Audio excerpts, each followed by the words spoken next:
Imagine trading your daily routine for, well, the exhilarating unknown. Specifically, throwing caution to the wind and exploring a stunning new country all on your own. Now, picture that country being Vietnam. With its breathtaking coastline, vibrant culture, and that reputation for warm hospitality. Have you ever considered what that journey might really be like, especially as a solo female traveler? Welcome to the deep dive.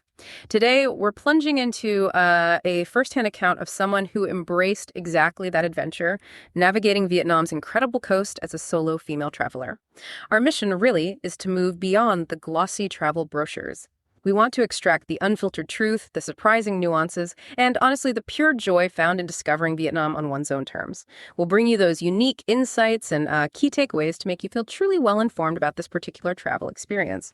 I'm genuinely excited to explore this. It feels like a fresh perspective on a destination many of us dream about. Absolutely. And what we'll uncover here is, I think, a truly invaluable blend of personal narrative and practical wisdom. It's more than just a travelogue. It offers a sort of blueprint for how a country's cultural ethos can genuinely shape a traveler's experience, turning potential anxieties into really rewarding connections. Okay, so why Vietnam's coast in particular for a solo female adventure? What was the draw? Our traveler's initial attraction, it seems, stemmed from its reputation for, well, stunning natural beauty and this really rich cultural tapestry. It's a magnet for those seeking both relaxation and immersion. We're talking pristine beaches, the bustling energy of ancient towns, and a welcoming spirit often described as friendly and curious by visitors. It paints a picture of an ideal adventure, right? Visually captivating and, crucially for solo women, surprisingly reassuring. It's interesting, isn't it? Because our traveler recounts wrestling with those common anxieties before her trip. Questions like, would I truly feel safe? How would I navigate the language barrier? What about, unwanted attention? But what quickly became apparent, she said, was how Vietnam seemed to proactively alleviate many of these concerns. The deep-rooted hospitality of the Vietnamese people, their warmth and genuine curiosity, it really transformed these potential hurdles. It created this foundation of confidence, allowing her to engage more deeply and fear less, rather than just sort of avoiding trouble. Yeah, I can almost feel that moment of arrival, stepping off the plane and bam! Immediately immersed in the vibrant energy of a coastal town. She describes it as an intoxicating mix. The lively markets, the delicious scent of street food everywhere, and those picturesque landscapes unfolding before her. It sounds like landing there instantly sparks this exhilarating sense of freedom and possibility. What's particularly insightful, I think, is her emphasis on Vietnam's active welcoming culture for solo women. It's not just passively safe, it's an inherent friendliness that genuinely sets it apart. Exactly. When a culture actively fosters hospitality, it's not just a pleasant backdrop, it becomes a fundamental part of the journey itself. For our traveler, this meant that small gestures of kindness, like, say, vendors helping her find specific items in a crowded market, or locals patiently assisting with directions, these were commonplace. These everyday interactions built a deep sense of security and belonging, far more impactful, really, than any generalized safety statistic could ever be. Okay, so once you're there, how do you actually navigate these shores? Not just safely, but smartly. Our traveler shared some really actionable wisdom here. Beyond the universal, be aware of your surroundings, which is always key, she stressed the importance of trusting your gut, especially in new environments. She learned to recognize the subtle cues of local life, when to maybe step back from an overly persistent vendor, or when a seemingly harmless situation just felt a little off. This instinct, honed by experience, was her best personal safety tool, she found. And for getting around, her advice was very specific, which is helpful. Within cities, using reputable ride-hailing services like Grab was paramount. She highlighted its convenience and reliability, noting that having transparent pricing and driver details right there in the app significantly enhanced her sense of security. Especially at night. Right, that makes sense. For longer distances, she found overnight trains to be an incredibly safe and quite unique mode of transport, offering scenic views of the countryside while resting securely in a shared but still private bunk. That's a fantastic insight, contrasting the modern tech like Grab with traditional travel like the trains. And on the accommodation front, what did she recommend for finding safe and, female-friendly options? Yeah, her strategy was quite focused there. She looked for hostels and guest houses in popular coastal towns, places like Hoi An and Nha Trang, that specifically cater to solo female travelers. Sometimes they even have dedicated female-only dorms, which is a plus. The key, she stressed, was meticulously checking recent reviews. looking for mentions of safety, cleanliness, and just the overall vibe from other women who'd stayed there. She also noted Vietnam's incredible affordability. I mean, delicious meals, often costing just a couple of dollars, and comfortable, secure accommodation being surprisingly reasonable, which, of course, frees up more of the budget for actual experiences. It really sounds like proactive preparation and making smart choices truly make a difference then. What about bridging those cultural gaps, making local interactions seamless? This is where her experience offers some really nuanced advice, I think. She discovered the immense power of learning just a few key Vietnamese phrases. Simple greetings like xin chào, hello, and polite expressions like come on, thank you. They weren't just polite gestures, they genuinely opened doors. Ah, Yeah, they often elicited a warm smile or an extra moment of helpfulness from locals, transforming these fleeting encounters into, well, genuine connections sometimes. She also learned to pay close attention to cultural etiquette, realizing that small gestures spoke volumes. For example, dressing modestly, particularly when visiting temples or sacred sites, it wasn't about restriction, it was just about respect. right. And understanding dining customs, like waiting to be seated or not sticking chopsticks upright in your rice bowl, showed a genuine appreciation for their traditions. Mhm. As for unsolicited attention, her strategy was a firm but polite, come, no thank you, accompanied by a confident, unwavering gaze. Usually that was enough to diffuse any situation gracefully without causing offense.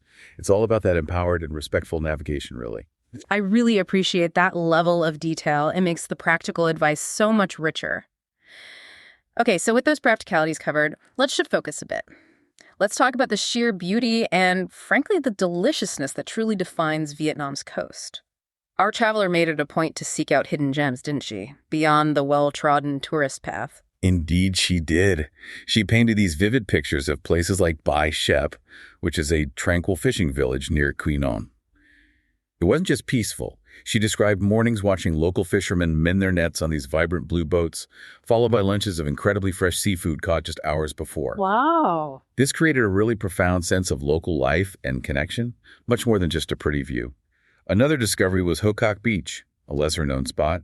Pristine sands, crystal clear waters, a place she described as perfect for genuine solitude and unwinding, without the usual crowds. Those sound absolutely incredible. And of course, we can't talk about Vietnam without talking about the food. What unique culinary adventures did she dive into? Oh, the culinary journey was definitely a highlight, deeply woven into her experience. Beyond just sampling dishes, she really engaged with it.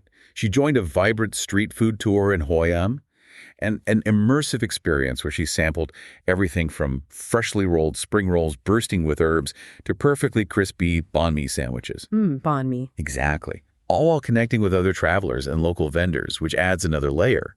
But the real depth, she felt, came from a cooking class, again in Hoi An. She learned to prepare traditional dishes herself. She specifically mentioned discovering the art of making bun cha, the Hanoi specialty, learning how to perfectly char the pork patties and balance that sweet, sour, and savory broth. Oh, fantastic. It was a tangible way, she said, to take a piece of Vietnamese culture home with her. That's a wonderful example of truly engaging with the culture, not just observing it. What other enriching activities did she find along the coast? Her experiences were really diverse, embracing both the natural beauty and the history. She recounted kayaking through the breathtaking limestone karsts of Ha Long Bay, describing it as profoundly tranquil, almost spiritual, gliding silently through those towering emerald formations. I can only imagine. Then, in not trying, she even took a challenging but exhilarating sailing lesson. She found immense support from the local instructors there. And for history buffs, she definitely recommended visiting the ancient ruins of Mai Son, the UNESCO World Heritage Site. Far from just, crumbling stones, she described it as a serene and atmospheric journey back in time, allowing a deep connection with Vietnam's rich past. It sounds like a remarkably well-rounded trip, blending adventure, relaxation, and that deep cultural immersion. But let's be realistic, right? Solo travel isn't always smooth sailing. Our traveler also shared insights into the unexpected joys and the inevitable hurdles. What did she highlight as some of the most rewarding aspects of traveling solo? Yeah, it's an important balance to strike. She emphasized that while traveling solo, you're rarely truly alone unless you actively choose to be. The most rewarding aspects for her were the genuine connections she forged. With fellow backpackers in hostels, striking up conversations with locals in bustling markets, or bonding with others on tours. These spontaneous interactions, she found, profoundly enriched her journey and often led to the most cherished, lasting memories. And what about the challenges? Because let's face it, they certainly exist in any journey like this. Absolutely. Our traveler candidly discussed encountering various scam attempts, particularly in tourist-heavy areas. It happens. Her advice here was direct. Stay informed about common scams. Do a little research beforehand. Trust your gut. And don't feel pressured to buy anything or follow someone if it just doesn't feel right. Good advice. She also learned the crucial skill of adaptability. Navigating unforeseen changes, whether it was a sudden alteration to her itinerary because of weather or needing to find alternative transport, it required flexibility and a calm problem-solving mindset, turning potential frustrations into, well, opportunities for resourcefulness, really. I imagine that builds incredible resilience over time. And on a personal level, how did she manage her own well-being through all these ups and downs? Right. She stressed the essential role of self-care. It wasn't always about constant exploration. Sometimes it was about knowing when to slow down. Quiet evenings spent watching the sunset on a secluded beach, or maybe indulging in a relaxing spa day. These were vital for maintaining her energy and mental well-being. That sounds necessary. These moments of solitude weren't just about rest. They were about processing her experiences and rejuvenating for the next adventure. This self-awareness, she found, was just as important as any external safety tip. That truly captures the essence of solo travel, doesn't it? The balance between pushing your boundaries and knowing when to find your calm. It sounds like the challenges, when navigated, actually amplify those moments of pure bliss. They absolutely do. She recounted moments of just profound joy, like waking up super early to watch a magical sunrise over the ocean, painting the sky with unbelievable colors. A truly serene and personal experience. Yeah. And then there were the spontaneous adventures. Stumbling upon a vibrant local festival she hadn't even known about, or discovering a charming, hidden cafe tucked away down some narrow alley. These unplanned encounters, born from that flexibility we talked about, often became the most exciting and memorable parts of her trip. It proves that embracing the unexpected brings its own unique rewards, you know? What a journey. So as we bring this deep dive towards a close, what are the most important takeaways for you, our listener? Especially if you're an aspiring solo female traveler dreaming of Vietnam's coastline. Our traveler's reflections seem to crystallize into 3 core lessons. First, embrace the freedom. Solo travel offers this unparalleled opportunity to explore at your own pace, to follow your curiosities, and really to make every choice a personal one. It's about crafting an adventure that is uniquely yours. And second, stay informed and prepared. Proactive research into safety tips and cultural norms doesn't diminish the adventure. It actually confidently enhances it. Knowing what to expect, even small details like a few key phrases, empowers you to navigate any challenges that might arise with much greater ease and respect. Right. And third, connect with others. Don't hesitate to reach out to fellow travelers, whether it's in a hostel common room or on a tour. But maybe even more importantly, open yourself up to interactions with locals. Building these connections truly enriches the journey, offering insights you just wouldn't get from a guidebook and creating those lasting, meaningful memories. These aren't just tips. They feel like an invitation to profound personal growth. Exactly. The core message here is clear. Vietnam presents itself as a stunningly beautiful and remarkably welcoming destination for solo female travelers. It offers these unique opportunities for exploration, for self-discovery, and for genuine cultural immersion.